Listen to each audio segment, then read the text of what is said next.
Imagine setting a goal and failing it instantly. That's almost what happened to me. I was on a video call with a friend of mine. He was actually in Sydney. He's traveling a little bit at the moment, and I was exactly in this room, exactly in this seat, talking on this exact mic with these exact clothes. And we were just having a casual conversation. And out of nowhere, he goes to me. He says, "Hey Arnav, didn't you say you were gonna upload 5 stories a week on YouTube?" And I was like, "What the hell?" Like out of nowhere, I was sort of like, "What the hell?" Like I thought we were just chatting shit, and he's now asked me this question, and like I answered. I was like, "Yeah, like I did say that." He's like, "Have you been uploading this week?" And I was like, like instantly there was like this heart drop moment because he sort of like created the spotlight on a area or aspect of my life that I was trying to prioritize, but I hadn't successfully done so this week, the first week of the year. And I said to him, I tried to sort of like backtrack and almost like, when a teacher basically accuses you of having cheated or talking in the class, that sort of thing. And your initial reaction is to just fight against it and to come up with an excuse to try, get away with the situation. That's exactly what I did. I was like, oh yeah, like I did say that and I've uploaded videos. And he asked a follow up question. He was like, oh yeah, how many? And I was like, shit, one. I've uploaded one video. And he said this to me on a Tuesday. And he's like, wait a minute, didn't you say you were going to upload 5? And I was like, yeah, yeah, yeah. And I totally pretended as if I knew that I had to upload 5 videos. And I realized that, holy shit, 5 videos a week means like I have to record a video every single day on like 70% of the days in the week, 5 out of 7 days. So I was like, yeah, yeah, Julian, it's like Tuesday, man. I've uploaded one and I obviously plan to upload another 4 in the next in the remainder of the week. Um, but the reality was I had not planned that. I had just forgotten.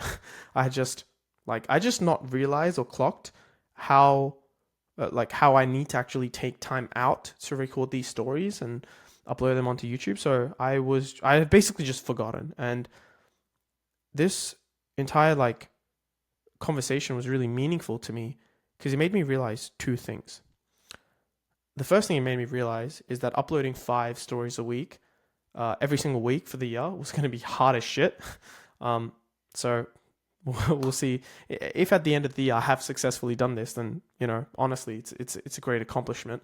And the second thing that this entire situation taught me is the importance of having people around you that actually care, and the importance of having accountability from people that actually sincerely want you to win.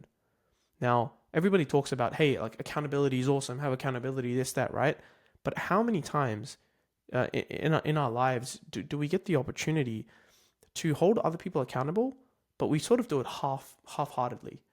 Oftentimes, say if I want to do something, I don't want to use TikTok for the week, right? I actually, have a best friend, and I actually did this last year, and I was like, hey man, I don't want to be doing TikTok every day. So every single day I'm going to message you that I haven't used TikTok. And if I miss a day, just please hold me accountable. So he said he would. And he sort of did. And then one day I missed a message to him and nothing came back. So firstly, it's like very rare to find people that will actually hold you accountable. Even, this example was of one of my best friends who, couldn't message me back and be like, hey man, you missed your accountability for the day. And it's not because all of these people like don't necessarily care.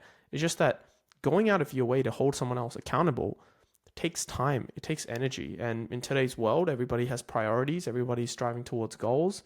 And they got shit to do. So oftentimes people don't make the time to hold others accountable. So it's really rare. And I'm really privileged to have this friend. So guess what?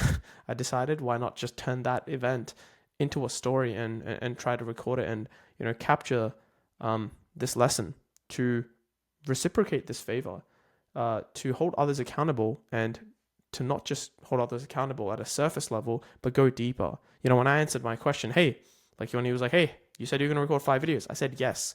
He could have stopped there, but he didn't. He continued. He said, how many have you uploaded? I said one.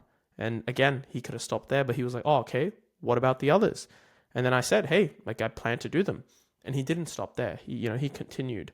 And each time he continued, he sort of peeled a layer of BS that I was feeding myself, and a layer of me trying to get away with the situation. I guess like protect myself, protect the fact that like, hey, I had forgotten. But yeah, I'm really privileged because if it wasn't for this one friend, this one conversation, for him holding me accountable, I would have failed this challenge on the very first week of the year. And for me, I would have been really upset with myself and probably, it probably shouldn't, I shouldn't let it, but it probably would have cascaded into a little bit of negativity and sort of, I would have been a little bit down on myself for losing out on something that I made such a big priority for the year so early in the year. So yeah, thank you, Julian. And yeah, hopefully you guys took something out of this. Peace.